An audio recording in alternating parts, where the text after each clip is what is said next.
नमस्कार दोस्तों, मैं संदीप कुमार आपका पुनः एक बार स्वागत करता हूं अपने YouTube channel political science with SK sir पर। दोस्तों, आज हम लोग एक नई श्रृंखला की शुरुआत कर रहे हैं जिसका नाम है दोस्तों भारतीय संविधान या भारतीय राज्य व्यवस्था। आज हम लोग उस भारतीय राज्य व्यवस्था पे चर्चा करेंगे और देखेंगे कि जो भारतीय संविधान में जिन जिन चीज़ों का उल्लेख किया गया है, तो आने वाले समय पे एक एक करके हम लोग उस पर बात करेंगे और जिससे जो हमारे आने वाले महत्वपूर्ण एग्ज़ाम हैं उन एग्ज़ामों में हमें जो कुछ भी इस पॉलिटी से या भारतीय राज्य व्यवस्था से जो भी संदर्भित क्वेश्चन या सवाल आए आपके परीक्षा में, तो आप उसका सही से उत्तर दे पाएँ। दोस्तों, अब बात करते हैं भारतीय राज्य व्यवस्था की। तो दोस्तों, इसी को इंडियन पॉलिटी भी कहते हैं।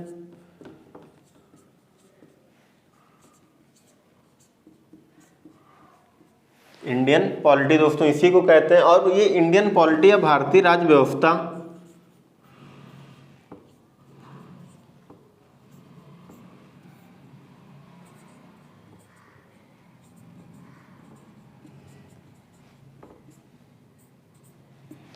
ये जो भारतीय राज्य व्यवस्था है या इंडियन पॉलिटी है, ये आखिर दोस्तों इसका उल्लेख कहाँ पे किया गया है? अब भारतीय राज्य व्यवस्था का उल्लेख तो कहीं पे किया नहीं गया है। आखिर ये भारतीय राज्य व्यवस्था है क्या? इसको समझने के लिए पहले हम लोगों को एक छोटा सा शब्द समझना है कि ये राज्य है, ये जो राज्य लिखा हुआ है ये आखिर क्या है। ये जो राज्य लिखा हुआ है ये आखिर क्या है, हम पहले सबसे पहले इसको समझ लें कि ये जो राज्य लिखा हुआ है ये क्या है। तो दोस्तों, राज्य की जो परिभाषा होती है, राज्य के जो बेसिक 4 एलिमेंट्स होते हैं वो कौन कौन से दोस्तों होते हैं, ध्यान देना कि आप ये सामने भारत का मैप बना हुआ देख रहे हैं।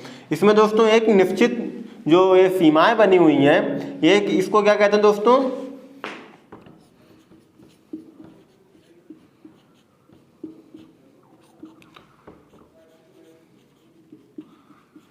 निश्चित भूभाग। दूसरा दोस्तों क्या होता है, जनसंख्या। तीसरा दोस्तों होती है सरकार। चौथी हो दोस्तों संप्रभुता। दोस्तों, इतनी ये जो 4 तत्व होते हैं, ये किसी भी राज्य के लिए, किसी भी राज्य को परिभाषित करने के लिए बहुत ही ज़्यादा जरूरी होते हैं, बहुत ही ज़्यादा महत्वपूर्ण है। अगर ये 4 तत्व किसी भी जगह पे अगर हो रहे हैं, किसी भी जगह पे अगर इनका अगर वजूद है, तो वो जगह, वो उतनी एरिया, वो राज्य कहलाएगा। जैसे कि दोस्तों भारत की बात अगर हम करें तो भारत में क्या है, एक निश्चित भूभाग है ना। भारत का क्षेत्रफल दोस्तों कितना है,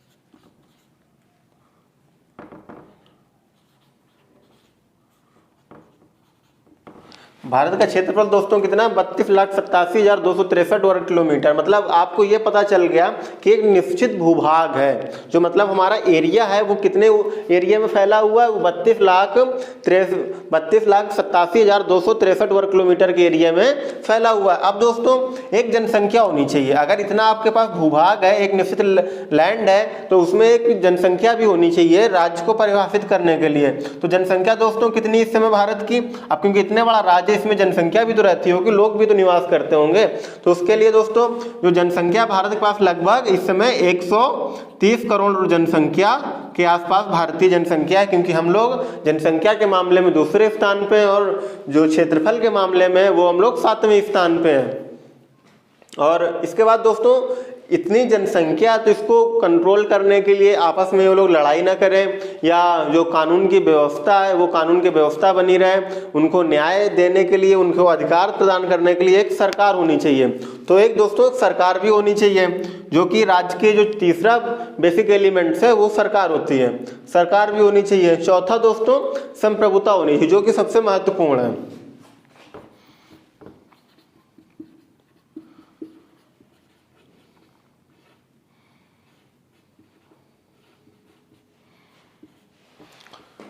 जो दोस्तों सबसे महत्वपूर्ण तत्व है वो है संप्रभुता।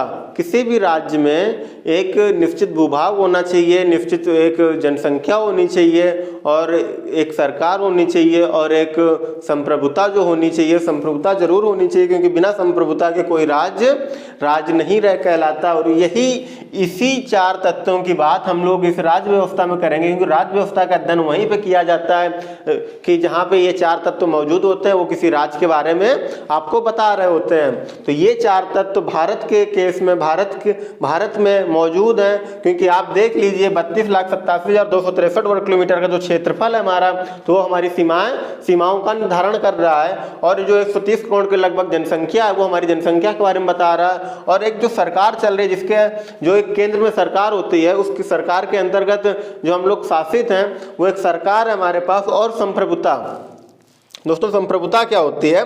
संप्रभुता दोस्तों वो चीज़ है कि जैसे अभी आपने देखा कि भारत सरकार ने जो कश्मीर मुद्दा था 370 का जो धारा हटाई हुई है, वो किसी दूसरे, या जैसे कि आपको पता है कि जो अमेरिका का राष्ट्रपति सबसे पावरफुल इंसान है शक्ति के मामले में, तो उससे बिना पूछे, मतलब आप ये कह सकते हैं कि हम अपनी सीमा के अंदर अपने कानून का निर्धारण स्वयं कर सकते हैं, उसमें किसी बाहरी शक्ति का हस्तक्षेप हमें मंजूर नहीं है। अगर ऐसा कोई राज कर रहा है तो वो अपने में स्वयं में संप्रभु है और वही संप्रभुता कहलाती है। कि मतलब आप जो अमेरिका के राष्ट्रपति हैं वो आके हमारे प्रधानमंत्री को, हमारे राष्ट्रपति को ये नहीं बताएंगे आके कि आप ये कानून मत बनाएं, आप ये काम ना करें। जैसे कि दोस्तों, जैसे इस संप्रभुता का मतलब होता है कि आंतरिक और बाहरी दोनों निर्णयों में हम खुद के निर्णय लेने के लिए स्वतंत्र हैं, हम उसमें किसी का हस्तक्षेप मंजूर नहीं करेंगे। इसी को संप्रभुता कहते हैं। जैसे दोस्तों भारत ने तो भारत के जो आंतरिक कानून जो अभी भारत बना रहा है, जैसे कि किसान बिल हो गया,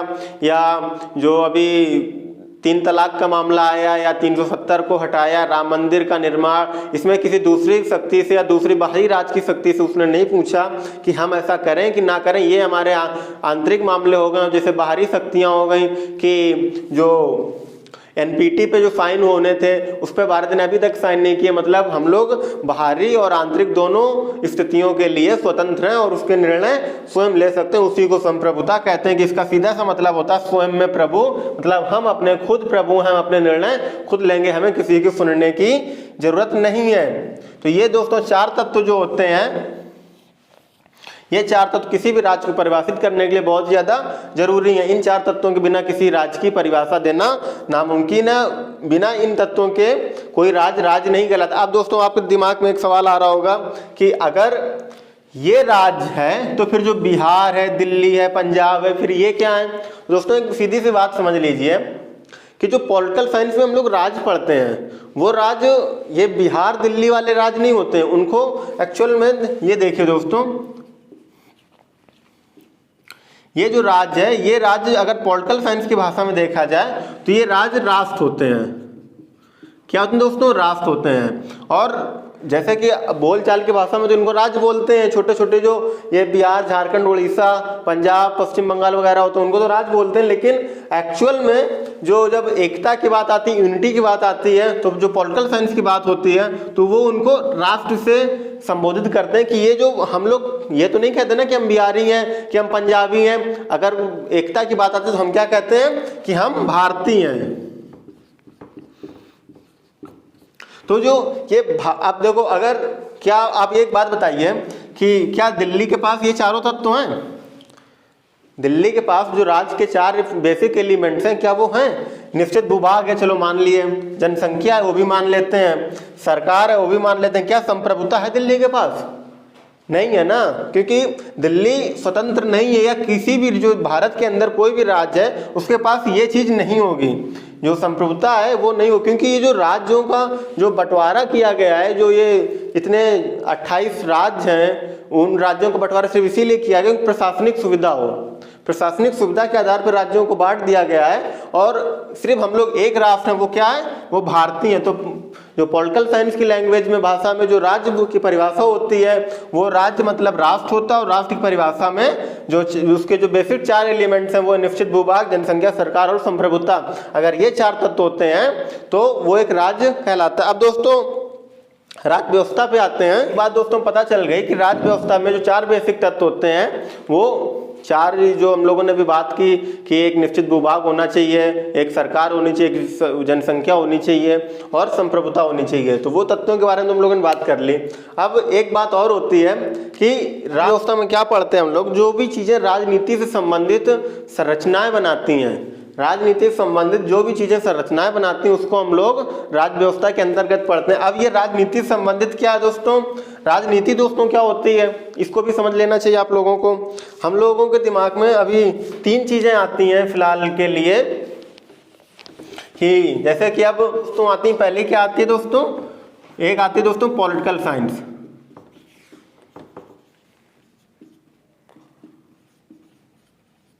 दूसरी दोस्तों आती है पॉलिटिक्स, तीसरी आती है दोस्तों पॉलिटी। अब दोस्तों इन तीनों चीजों में अंतर समझ लीजिए कि जो पॉलिटिकल साइंस होती है दोस्तों ये एक सब्जेक्ट होती है, एक क्या होता है दोस्तों विषय होता है, और ये दोस्तों क्या होती है राजनीति इसको बोलते हैं, और ये दोस्तों होती है राज्य व्यवस्था।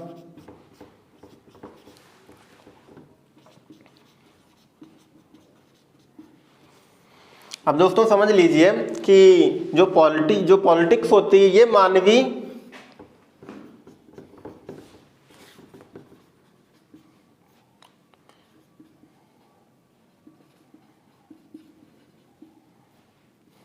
दोस्तों मानवीय राजनीतिक क्रियाएं जो होती हैं,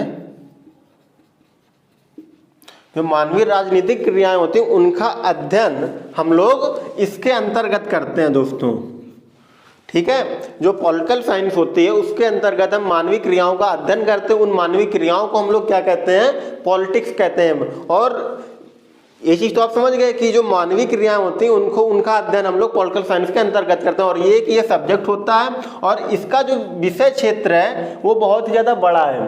पॉलिटिक्स का विषय क्षेत्र बहुत छोटा होता है और जो पॉलिटिकल साइंस का विषय क्षेत्र होता है वो बहुत बड़ा होता है। पॉलिटिकल साइंस में हम कई देशों की राज्य व्यवस्था पढ़ते हैं और पॉलिटिक्स में सिर्फ हम मानवीय राजनीतिक क्रियाओं का अध्ययन करते हैं, जैसे कि भारत में क्या हो रहा है या कोई दूसरा जो व्यक्ति है उसके विचार क्या है राजनीति को लेकर के, उनका अध्ययन हम जिस विषय के अंतर्गत करते हैं वो विषय होता है राजनीति विज्ञान। और विज्ञान जैसे इसमें दोस्तों विज्ञान लिखा हुआ है, विज्ञान का सीधा सा मतलब है कि कुछ ऐसे नियम होंगे, कुछ ऐसे कानून होंगे जिनका रिजल्ट जो हमेशा होता है हर परिस्थितियों में एक जैसा ही रहता होगा, इसलिए उसमें साइंस लिखा हुआ है, वो पॉलिटिकल साइंस होती है। उसका जो विषय क्षेत्र होता है वो इन दोनों की अपेक्षा काफी बड़ा होता है। तो आप एक बात समझ लीजिए, पॉलिटिकल साइंस के विषय के अंतर्गत हम मानवीय राजनीतिक क्रियाओं का जो अध्ययन करते हैं उसको हम लोग पॉलिटिक्स कहते हैं। और जो अब रही बात पॉलिटी की, पॉलिटी दोस्तों किसको कहते हैं, पॉलिटी दोस्तों अभी मैंने बता दिया कि राज्य व्यवस्था से संबंधित है, जो राजनीतिक संरचनाएं बनती हैं किसी राज्य में उनका अध्ययन करना पॉलिटी कहलाती है। राजनीतिक संरचनाएं दोस्तों कैसे, क्या नियम होंगे, क्या कानून होंगे, किस नियम कानून के अंतर्गत वहां पे शासन प्रशासन चल रहा है, उन क्रियाओं का अध्ययन, उन कानूनों का अध्ययन हम लोग राज्य व्यवस्था के अंतर्गत करते हैं और उसी को हम लोग राज्य व्यवस्था कहते हैं। अब दोस्तों राज्य व्यवस्था के अंतर्गत अगर किसी चीज का अध्ययन करते हैं, अब दोस्तों समझिएगा, अगर दोस्तों ये भारत है तो भारत में जो कानून, भारत एक राज्य है हमने बता दिया आपको।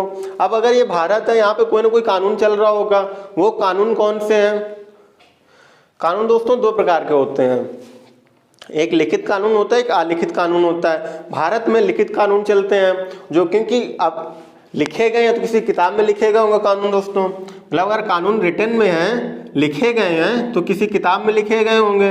वो दोस्तों किस किताब में लिखे गए हैं उसको दोस्तों क्या कहते हैं, संविधान कहते हैं। उसको दोस्तों संविधान कहते हैं, क्योंकि संविधान का मतलब ही होता है संविधान, मतलब सब के लिए। इसका जो शाब्दिक अर्थ होता है,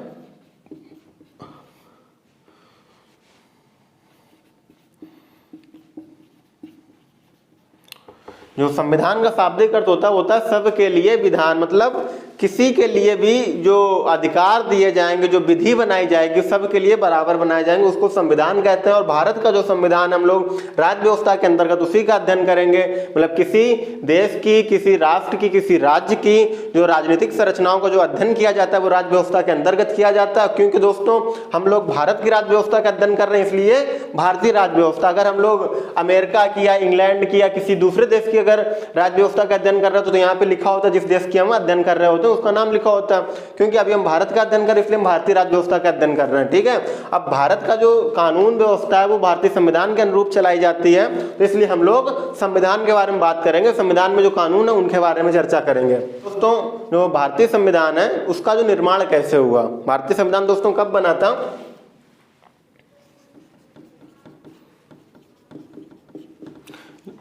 लागू कब हुआ दोस्तों?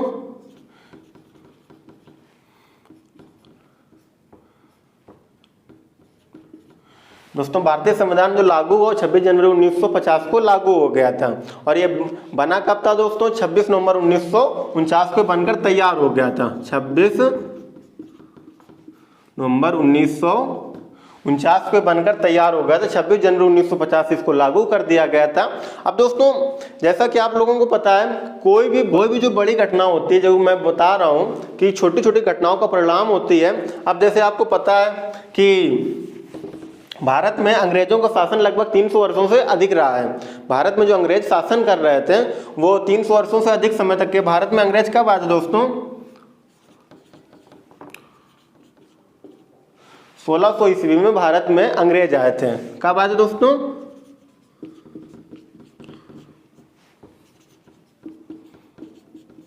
ये 1600 ईस्वी में जब भारत में अंग्रेज आए वो अंग्रेज जहांगीर के समय पे आए हुए थे। जहांगीर कौन थे दोस्तों? मुगल शासक थे, मुगल सल्तनत के एक राजा हुए जहांगीर, उनके टाइम पे आए थे। अकबर के बाद आते हैं या अकबर के पुत्र हुए जहांगीर, उनके समय पे आते हैं 1600 के टाइम पे। और ये आए थे दोस्तों व्यापार करने, ये व्यापार आए थे ईस्ट इंडिया के नाम से करने।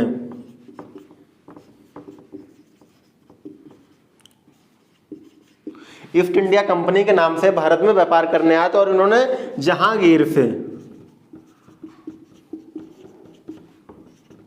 जहांगीर से दोस्तों इन्होंने व्यापार करने की अनुमति मांगी।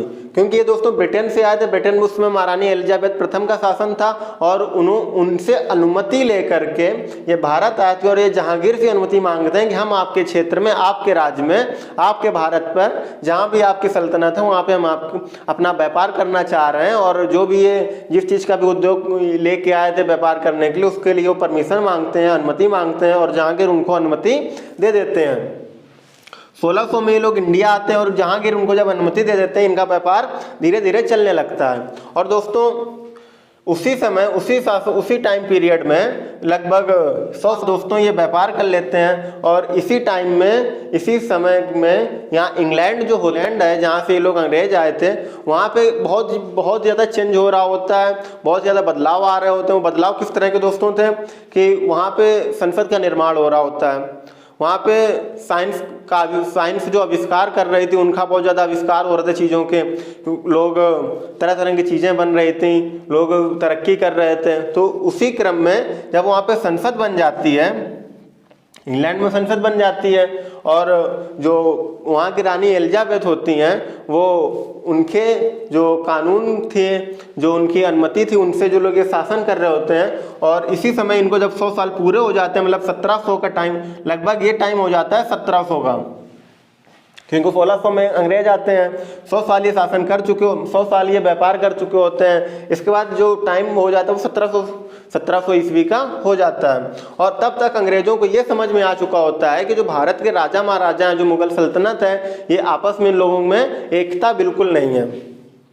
अंग्रेजों को क्या समझ में आ जाता है कि भारत में एकता बिल्कुल भी नहीं है। लोग क्या कहते हैं कि वो दिल्ली के हैं, वो मुगल के हैं, वो मराठी हैं, वो कर्नाटक के हैं। इस तरह की जो सल्तनत है यहाँ पे, जो हैदराबाद की जो सल्तनत थी या किसी भी तरह की जो सल्तनत थी, वो अलग अलग अपनी सल्तनत को बताने के लिए अपना जो परिचय देते थे वो ये नहीं बताते कि हम भारत के हैं, वो बताते थे कि हम इस सल्तनत के हैं। तो और आपस में लड़ना चाह रहे थे और एक दूसरे पर शासन करना चाह रहे थे। तो अंग्रेजों को ये चीज़ तो समझ में आ गई कि इनमें आपस में एकता नहीं है। तो इसके बाद इन्होंने क्या किया, और इस जहांगीर के बाद एक जो दूसरे शासक हुए, जहांगीर के बाद मुगल दूसरे शासक हुए शाहजहां। अकबर के बाद जहांगीर है, जहांगीर के बाद शाहजहां आते हैं। ये भी उतने ज़्यादा इफेक्टिव नहीं होते हैं, प्रभावहीन रहते हैं। और क्योंकि शासन तो इनका जो व्यापार था वो तो चल ही रहा था, धीरे धीरे अनुमति जहांगीर से मिल ही चुकी थी, व्यापार को अपने बढ़ा ही रहे थे धीरे धीरे करके। अब जब शाहजहां के बाद औरंगजेब आते हैं,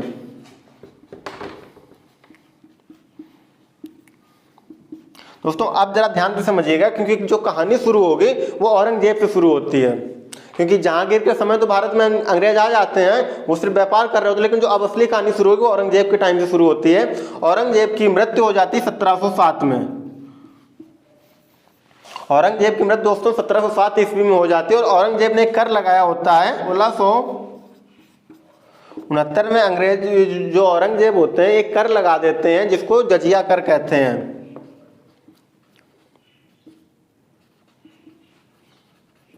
दोस्तों उसको जजिया कर, जो ये कर लगाते हैं वो हिंदुओं पे कर लगा देते हैं, एक जजिया कर नाम का, जो हिंदुओं पे सिर्फ लगता है। जिससे क्या होता है कि जो मराठा शासक होते हैं बहुत ज़्यादा रोष इनमें हो जाता है, या कह सकते हैं आप हिंदुओं में बहुत ज़्यादा रोष व्याप्त हो जाता है इस जजिया कर की वजह से। जिससे इनको क्या होता है कि मराठों से इनकी बिल्कुल भी नहीं बनती। और बिल्कुल, क्योंकि जैसा कि हम बता चुके हैं एकता तो पहले भी नहीं थी, और क्योंकि उन्होंने 1679 में कर लगा दिया जिससे इनके हिंदुओं में बिल्कुल बन नहीं रही थी। और इधर अंग्रेज अपने पैर फैला ही रहे थे। 1707 में इनकी मृत्यु हो जाती है औरंगजेब की। और इसी समय पे ये जो जजिया करता है वो हटा दिया जाता है। और इसके बाद जो दूसरे शासक आते हैं वो जजिया कर को हटा देते हैं। और क्योंकि दोस्तों इन्हीं का जो राज था वो बंगाल के इस भाग पे था। दोस्तों ध्यान दीजिएगा, जो बंगाल पुराना बंगाल था उसके इस भाग पे इनका मुगल का शासन था। और इन्होंने वहाँ पे शासन करने के लिए अलीवर्दी खां को रखा हुआ था। एक इनके नवाब थे अलीवर्दी खां, इन्होंने उनको वहाँ पे रखा हुआ था। क्योंकि अलीवर्दी के कोई संतान नहीं तो कोई उनका पुत्र नहीं था, इसलिए उन्होंने अलीवर्दी खां ने सिराजुद्दौला को वहाँ का अपना उत्तराधिकारी नियुक्त कर लिया था। ध्यान से सुनिएगा दोस्तों कि जो बंगाल का शासन था वहाँ पे बागडोर दे रखी थी, वो अलीवर्दी खां को दे रखी थी। अलीवर्दी खां की कोई पुत्र नहीं थी और उनकी जो उत्तराधिकारी बने वो सिराजुद्दौला बने। सिराजुद्दौला जब इनकी मृत्यु हो जाती है 1707 ईस्वी में, सिराजुद्दौला ने अपने आप को मुगल सल्तनत से अलग कर लेते हैं। सिराजुद्दौला मुगल सल्तनत से खुद को अलग कर लेते हैं और अपनी जो उनका जो राज था उन्होंने अपने आप को बिल्कुल सेपरेट बना लेते हैं, स्वतंत्र कर लेते हैं और खुद को स्वतंत्र राज्य घोषित कर देते हैं। अलीवर्दी खां के जो कोई पुत्र नहीं था, उन्होंने अपना जो इनका जो क्षेत्र था जिस पे उनकी सल्तनत चल रही थी वो थी बंगाल। और बंगाल में क्योंकि मुगलों का ही शासन था, इन्होंने उस पर शासन करने के लिए अलीवर्दी खां को रखा हुआ था। और जब इनकी 1707 में औरंगजेब की मृत्यु हो जाती है तो क्योंकि इतना प्रभाव तो रही था नहीं मुगल सल्तनत में, अब तो इन्होंने क्या किया, जो इनके उत्तराधिकारी इन्होंने नियुक्त किया सिराजुद्दौला को, क्योंकि इनके पास इनका कोई पुत्र नहीं था, इनकी सिर्फ 3 बेटियां थीं। अब जब सिराजुद्दौला को इन्होंने अपनी पूरे शासन की शक्ति दे दी तो और इसके बाद इधर इनकी मृत्यु हो जाती है 1707 में औरंगजेब की, तो इन्होंने क्या किया कि दिल्ली से खुद को अलग कर ले। दिल्ली से अलग करने का मतलब दोस्तों मुगल सल्तनत से बंगाल को अलग कर लेते हैं। तो इनके जो एक इधर दोस्तों जब ये मुगल सल्तनत से खुद को अलग कर लेते हैं और अपने आप को एक स्वतंत्र राज्य घोषित कर देते हैं। और जो दूसरी तरफ दोस्तों अंग्रेजों का क्या चल रहा था कि इनकी फ्रांसीसियों से भी नहीं बन रही थी, जो अंग्रेज थे इनके फ्रांसीसियों से नहीं बन रही थी और उस समय फ्रांसीसियों से इनका युद्ध चल रहा था, लड़ाई चल रही थी। तो अब क्या हुआ दोस्तों कि जो आपने कोलकाता में विलियम फोर्ट सुना होगा, जो वहाँ का कलकत्ता का जो किला था विलियम फोर्ट, उस पर क्या हुआ, अंग्रेजों ने कब्जा कर लिया।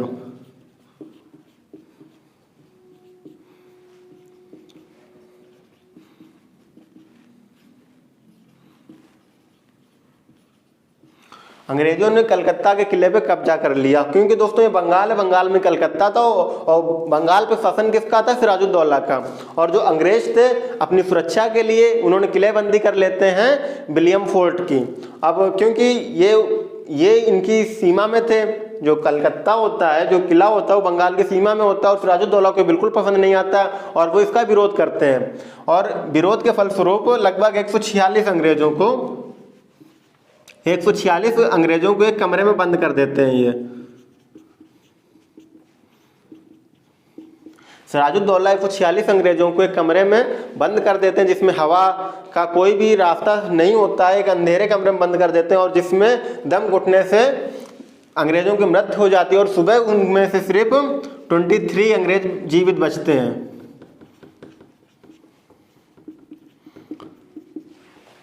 दोस्तों इस घटना को ब्लैक होल ट्रेजेडी का नाम दिया गया। एक हालवेल करके एक अंग्रेज हुए जिन्होंने इस घटना को ब्लैक होल ट्रेजेडी का नाम दिया, जिसमें सिर्फ 23 अंग्रेज जीवित बचते हैं। कुछ 46 अंग्रेज कमरे में बंद कर दिए जाते हैं, सिर्फ उसमें से 23 अंग्रेज जीवित बचते हैं। और इसके बाद इनका जो सिराजुद्दौला होते हैं, इनकी अंग्रेजों से एक संधि होती है और संधि के फलस्वरूप इनको अंग्रेजों को कलकत्ता के किले पे किलेबंदी करने की अनुमति दे दी जाती है। क्योंकि आप दोस्तों समझिएगा, राजनीति को समझिए इनकी, कि जो अंग्रेज थे, अंग्रेजों की तरफ से कौन था दोस्तों? Robert Clive.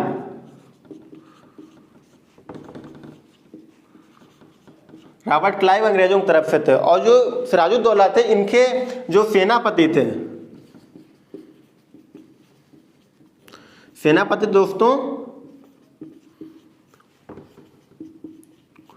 मीर जाफर। ध्यान से सुनिएगा दोस्तों, जो सिराजुद्दौला थे उनके सेनापति थे मीर जाफर। क्योंकि सिराजुद्दौला ने अंग्रेजों को एक कमरे में बंद कर दिया जिसको ब्लैक होल ट्रेजेडी का नाम दिया गया, जिसमें बहुत सारे अंग्रेज मारे गए, सिर्फ 146 में से 23 अंग्रेज जीवित बचते हैं। तो उस घटना से रॉबर्ट क्लाइव बहुत ज़्यादा दुखी हो जाते हैं और क्योंकि इनकी संधि हो जाती है सिराजुद्दौला और रॉबर्ट क्लाइव के बीच में, जिससे इनको कलकत्ता की किलेबंदी करने की अनुमति वो सिराजुद्दौला दे देते हैं। लेकिन अब इनके दिमाग में क्या चल रहा होता है, क्योंकि इनको तो पता होता है कि यहाँ पे एकता नहीं है, लोग आपस में लड़ रहे हैं, तो और इनके मीर जाफर के बारे में पता चल जाता है कि मीर जाफर बहुत ही महत्वाकांक्षी व्यक्ति है। मीर जाफर जो इनके भरोसेमंद थे और जो इनके भरोसेमंद थे सिराजुद्दौला के, वो बहुत ज़्यादा महत्वाकांक्षी व्यक्ति था। और ये रॉबर्ट क्लाइव इनसे बात करते हैं कि हम यहाँ का आपको इस सल्तनत का आपको हम वो बना देंगे और या आपको शासक बना देंगे, आप हमारे साथ इनको हराने में, सिराजुद्दौला को हराने में आप हमारी मदद कीजिए। तो मीर जाफर इस जो इनकी रणनीति होती है इसमें अंग्रेजों का साथ देते हैं, रॉबर्ट क्लाइव का साथ देते हैं। और इसके फलस्वरूप दोस्तों क्या होता है कि फलस्वरूप दोस्तों प्लासी का युद्ध होता है।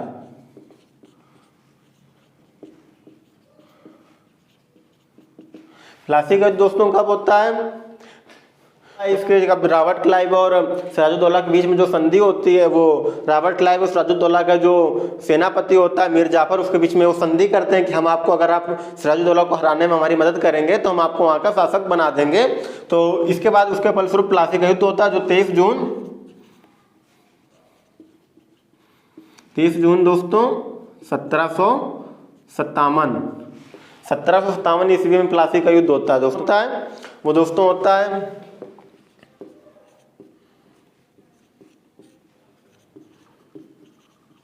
रॉबर्ट क्लाइव वर्सेस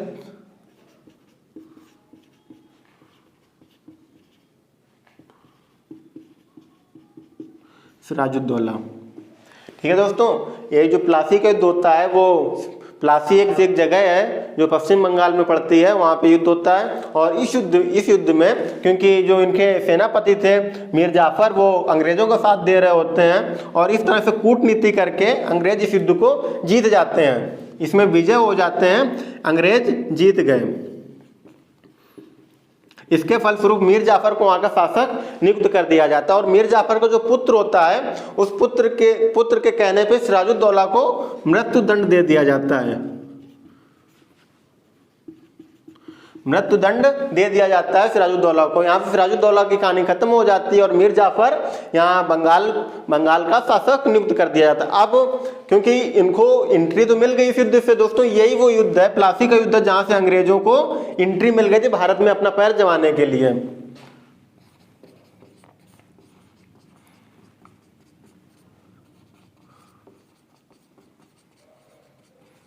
दोस्तों अंग्रेजों ने जो अपने पैर जमाने की जो शुरुआत की थी प्रशासनिक चीजों में, वो यहीं से करते हैं कि प्लासी के युद्ध वो जीत जाते हैं। प्लासी के युद्ध जीत जाते हैं और अपना शासक नियुक्त कर देते हैं बंगाल में, जिसका नाम होता है मीर जाफर। मीर जाफर से ये जो बंगाल का खजाना होता है उसको धीरे धीरे लूटते रहते हैं, क्योंकि इसको इन्होंने जो कंपनसेशन लेते हैं कि जो युद्ध होता है उसमें जो इनको अंग्रेजों को हानि पहुंचती है, वो हानि के लिए फलस्वरूप इनसे कंपनसेशन लेते हैं बहुत सारा, और जो बंगाल के खजाने में बहुत ज़्यादा इसका प्रभाव पड़ता है, जिससे परेशान हो जाता है ये मीर जाफर, और फिर इनके रिश्ते अंग्रेजों से बिगड़ जाते हैं, रॉबर्ट क्लाइव से रिश्ते बिगड़ जाते हैं। और रॉबर्ट क्लाइव जो यहाँ से खजाना लेके जाते हैं वो इंग्लैंड पहुँचते हैं। जाके इंग्लैंड की संसद में जब ये पता चलता है कि ये लोग वहाँ पे अब व्यापार करने के अलावा वहाँ पे राज करने लगे, वहाँ पे प्रशासन करने लगे और वहाँ के लोगों को लूट रहे हैं, तो ये चीज़ इसकी वहाँ पे बहुत ज़्यादा भर्त्सना की जाती है। और फिर इनको वापस बुला लिया जाता है रॉबर्ट क्लाइव को। और इसके तो जब इनकी रॉबर्ट क्लाइव से इनकी जो चीज़ें बिगड़ जाती हैं, और रॉबर्ट क्लाइव से जो इनका मीर जाफर होते हैं, मीर जाफर की जो चीज़ें आपस में बिगड़ने लगती हैं, तो इन्होंने क्या किया अंग्रेजों ने कि मीर जाफर को हटा करके, मीर जाफर को दोस्तों ध्यान से सुनिएगा दोस्तों, मीर जाफर को हटा करके मीर कासिम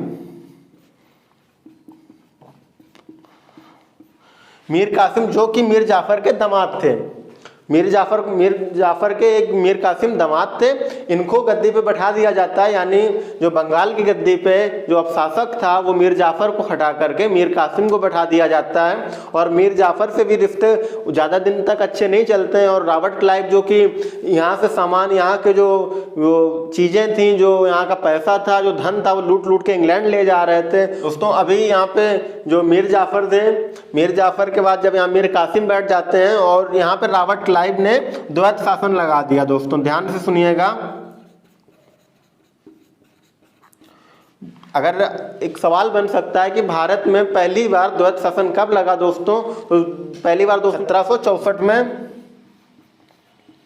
1764 से 1771 तक, 1771 तक बंगाल में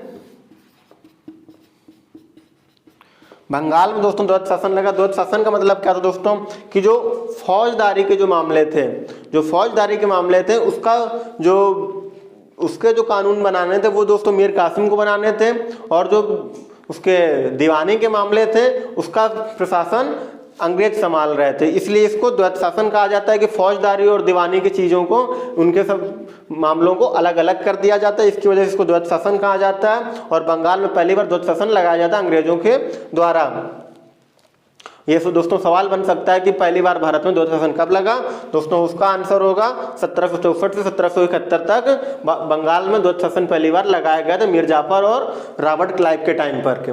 ठीक है दोस्तों, इसके बाद जब ये वापस इंग्लैंड पहुंचते हैं तो इंग्लैंड में इनकी जांच की जाती है, क्योंकि जब ये वापस पहली बार जब इंडिया आते हैं तो क्योंकि कंपनी की तरफ से आते हैं और यहाँ व्यापार करने आते हैं, इसके बाद ये भी यहाँ पे लूट खसोड़ करने लगते हैं, लोगों को लूटने लगते हैं, राजाओं को लूट रहे हैं, जिसको राजा बना रहे हैं। तो इनकी जो इंग्लैंड में संसद होती है उसमें बहुत ज़्यादा इनको भर्त्सना की जाती है कि आप वहाँ पे इस तरह से कर रहे हैं जो कि गलत है दोस्तों। और इसके बाद वहाँ पे एक निर्णय किया जाता है कि अब वहाँ पे जाँच की जाएगी इसकी कि रॉबर्ट क्लाइव वहाँ पे क्या कर रहे हैं। इसके बाद इनको वापस बुला लिया जाता है और पुनः इनको इंग्लैंड से इनको भारत नहीं भेजा जाता। और यहाँ पे इसके बाद हेक्टर मुनरो दोस्तों, ध्यान देना दोस्तों,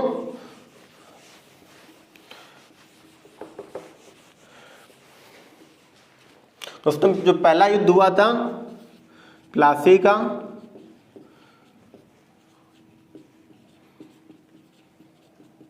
वो दोस्तों हुआ था 1757 में। और अब दोस्तों होगा बक्सर का युद्ध।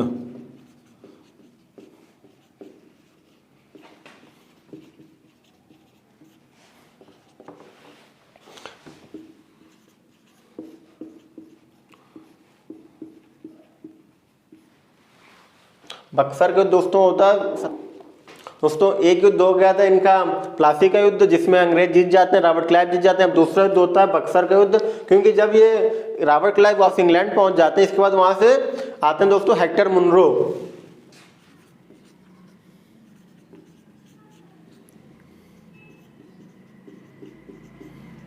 हेक्टर मुनरो आते हैं और पहले युद्ध में क्या होता है, रॉबर्ट क्लाइव लीड कर रहे होते हैं अंग्रेजी सेना को, और दूसरे युद्ध में जो बक्सर का युद्ध होता है उसमें हेक्टर मुनरो लीड कर रहे होते हैं। ये सेनापति होते हैं, ये वहाँ के उस समय गवर्नर होते हैं और ये उसको लीड कर रहे होते हैं। 1764 में युद्ध होता है। और इस युद्ध में दोस्तों सामने कौन होता है, जो बंगाल प्रेसिडेंसी के थे मीर कासिम।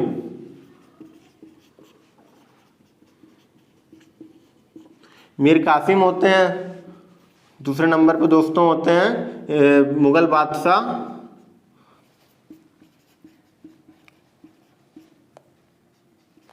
शाह आलम सेकंड, और अवध के बादशाह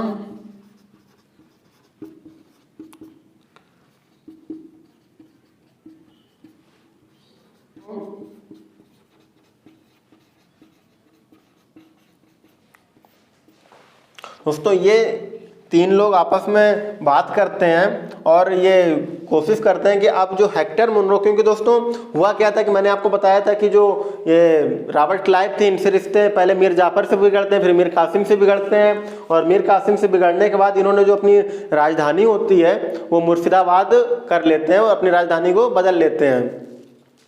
और क्योंकि अंग्रेजों से रिश्ते बिगड़ चुके होते हैं इनके मीर कासिम के, तो मीर कासिम के बाद अब जब इनके रिश्ते बिगड़ गए तो अब अंग्रेजों को ये चीज़ बुरी लगी, इन्होंने फिर से पुनः युद्ध कर दिया और इस युद्ध को क्या कहा गया, बक्सर का युद्ध कहा गया। और मीर कासिम ने क्या किया, एक सेना को संगठित किया जिसमें शाह आलम द्वितीय थे जो मुगल बादशाह थे, और जो अवध के नवाब थे शुजाउद्दौला सेकंड, शुजाउद्दौला थे, उनको बुलाया और तीनों ने आपस में मिलकर एक युद्ध किया, जिसमें इस युद्ध में भी हेक्टर मुनरो जीत जाते हैं और बक्सर का युद्ध ये लोग हार जाते हैं। जिसके फलस्वरूप क्या होता है दोस्तों, ये बंगाल पूरा उस समय का बंगाल था, ध्यान देना, ये पूरा उस समय का बंगाल था जिसपे दीवानी व राजस्व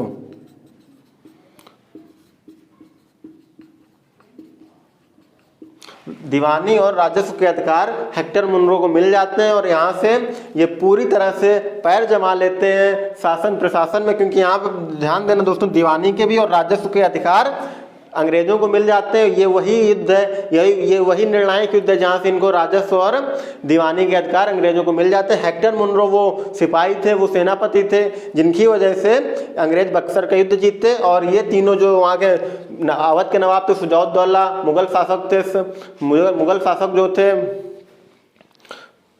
शाह आलम सेकंड, और जो उस समय के बंगाल के नवाब थे मीर कासिम, वो इस मुनरो हेक्टर से हार जाते हैं और जो इनके दीवानी के और राजस्व के जो मामले थे पूरा अधिकार चला जाता है हेक्टर मुनरो के पास। इसके बाद दोस्तों एक महत्वपूर्ण संधि होती है, उसका दोस्तों नाम क्या है,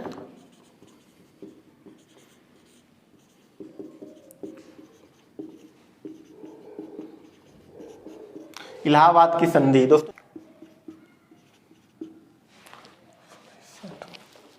दोस्तों इसके बाद एक इलाहाबाद की संधि होती है।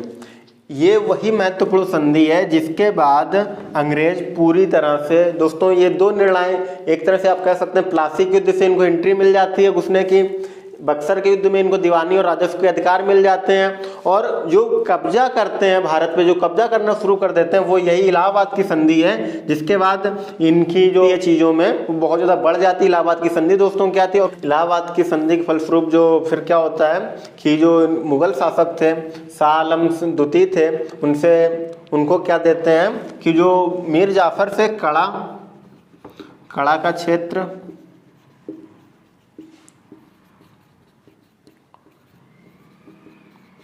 इलाहाबाद का क्षेत्र ले करके मुगल शासक को मीर कासिम से क्षेत्र ले करके दे दिया जाता है शाह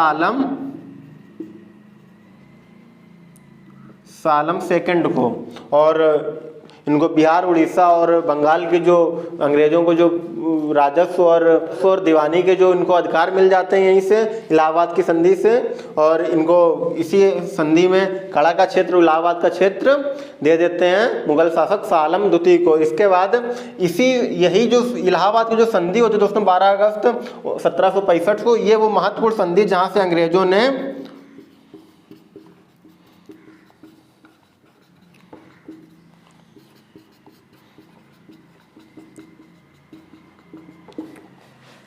ये दोस्तों वही संधि है जिसके बाद अंग्रेजों ने अपने पैर भारत में जमा लिए पूरी तरह से, और इसके बाद अंग्रेजों का शासन एक तरह से भारतीयों पे शुरू हो जाता है। और दोस्तों इसके बाद हम लोग 1773 का एक्ट पढ़ेंगे, और उसके बाद जितने भी एक्ट आए हैं उन एक्टों को पढ़ेंगे। अभी के लिए दोस्तों हम लोग यहीं तक पढ़ेंगे, और इसके बाद क्या घटना घटी ये इतिहास से जोड़ने के लिए था। तब तक ये इलाहाबाद की संधि के बाद ये इनके अंग्रेजों पर भारत पूरी तरह से जम जाते हैं, और 1771 ईस्वी में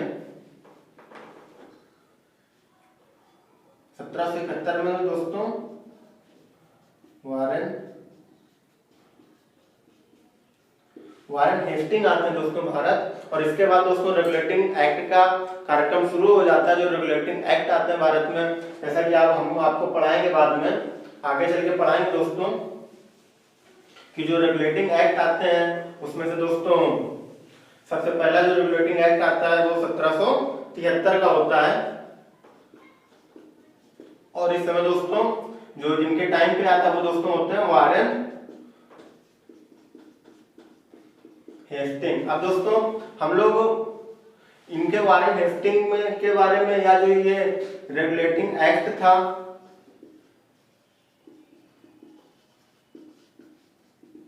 रेगुलेटिंग एक्ट 1773 का दोस्तों जो एक्ट था, इसमें क्या था, इस एक्ट से क्या शुरुआतें हुई, क्या अच्छी चीजें थी, क्या बुरी चीजें थी, इन चीजों के बारे में दोस्तों हम लोग अगले लेक्चर में पढ़ेंगे।